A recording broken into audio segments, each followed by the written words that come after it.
नमस्कार, मैं हूं शुभि मिश्रा और न्यूज़ फॉर नेशन के स्पेशल स्टोरी के सेगमेंट में मैं आपका बहुत बहुत स्वागत करती हूं।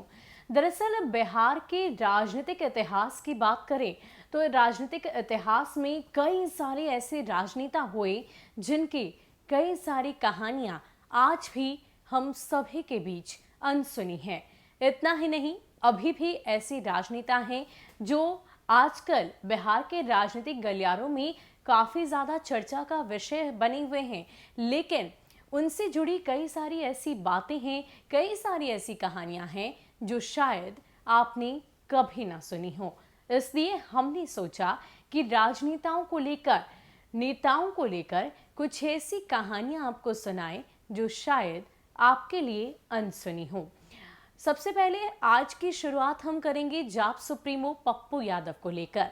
जी हाँ, पप्पू यादव जो जमीनी तौर पर नंबर 1 नेता माने जाते हैं, और लेकिन राजनीति की बात करें तो फिलहाल उन्हें 0 का कद ही दिया गया है। लेकिन इन सब के बीच बिहार के सियासी गलियारों में इन दिनों उनके जेल में होने की चर्चा को लेकर सियासत गरमाई हुई है। इतना ही नहीं, देश भर से आवाज उठी कि जाप सुप्रीमो पप्पू यादव को जेल से रिहा किया जाए। लेकिन क्या आप जानते हैं कि ये पहली दफे नहीं जब जाप सुप्रीमो पप्पू यादव जेल गए हों।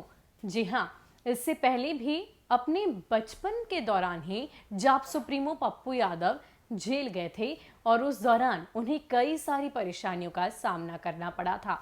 क्या है उनकी पहली दफे जेल जाने की कहानी, क्यों जेल गए थे, किस प्रकार उन्हें परेशानियों का सामना करना पड़ा था, पूरी कहानी आपको इस वीडियो के माध्यम से बताते हैं।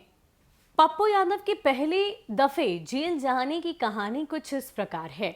दरअसल पप्पू यादव अपने दोस्तों की संगत में एक ऐसी घटना में फंस गए जब वो अपने दोस्तों के साथ कुछ कपड़े खरीदने गए थे। उन लोगों के साथ वो कपड़े खरीदने एक दुकान पर पहुंचे।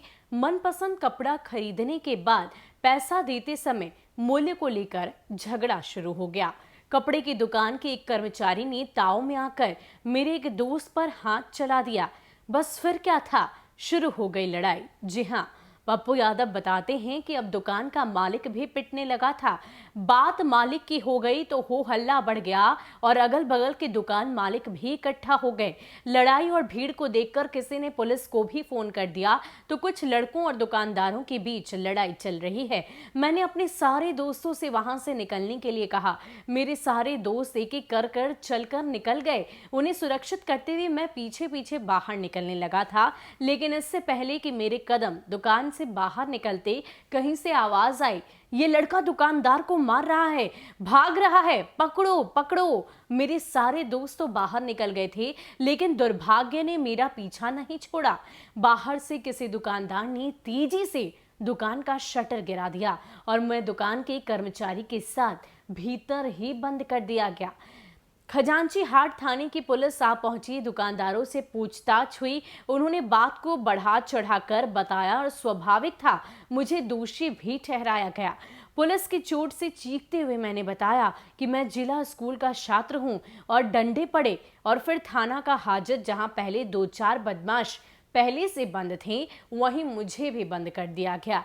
मैं बस रोई जा रहा था। दुर्गंध से परेशान, परिवार और माता पिता के भय के कारण उनसे बिछड़ने का डर बार बार मन में आ रहा था। मन में आत्महत्या करने का विचार आ रहा था। आसपास आत्महत्या करने का कोई साधन नहीं दिख रहा।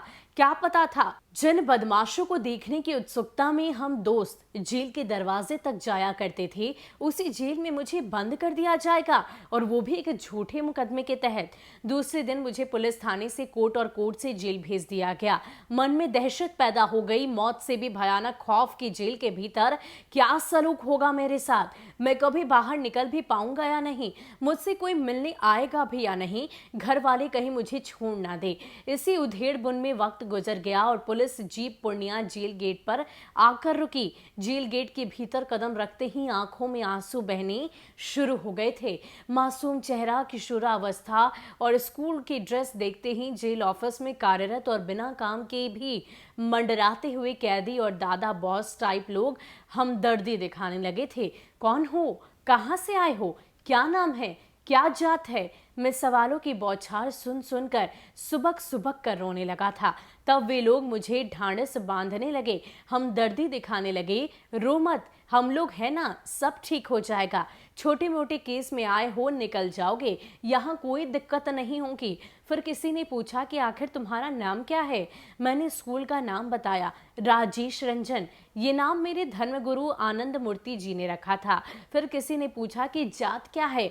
मैंने उसे कुछ नहीं बताया। उसी में से किसी ने एक जोर से आवाज दी, इसके वारंट में देख कौन जात है। वारंट में लिखा था राजेश रंजन उर्फ पप्पू यादव।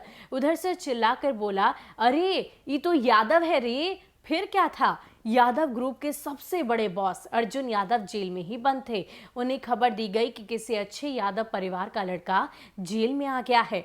जाति जानने के बाद अन्य आगंतुक बंदियों की तरह कार्यालय में परेशान नहीं किया गया, क्योंकि जेल में एक तरफ यादव गैंग और दूसरी तरफ राजपूत गैंग का वर्चस्व हुआ करता था। उस वक्त यादव ग्रुप के बॉस अर्जुन यादव खुद जेल में बंद थे, इसलिए उनका अधिक वर्चस्व हुआ करता। कारा कार्यालय, जिस जेल की भाषा में गेट कहते हैं, मुझे कारापाल के पास ले जाया गया।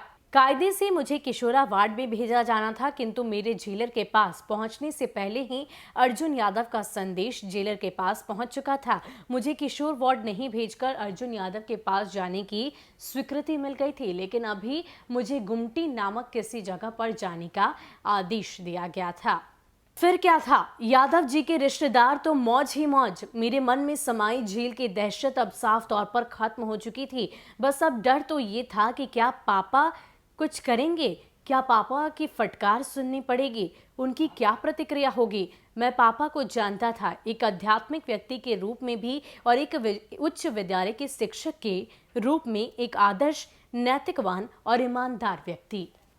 तो ये थी पप्पू यादव की किशोरावस्था में जेल जाने की कहानी। जी हाँ, उस वक्त भी पप्पू यादव की छवि एक मददगार नेता के रूप में ही दिखाई देती है।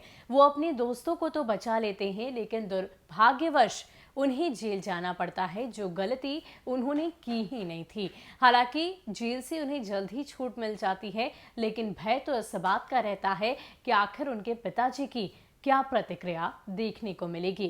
फिलहाल इतिहास के पन्नों से ये कहानी थी पप्पू यादव के जेल जाने की। आगे भी हम इसी तरह की कहानियां अलग अलग राजनेताओं की आपके लिए लेकर आते रहेंगे। फिलहाल के लिए हमें दीजिए इजाजत। नमस्कार।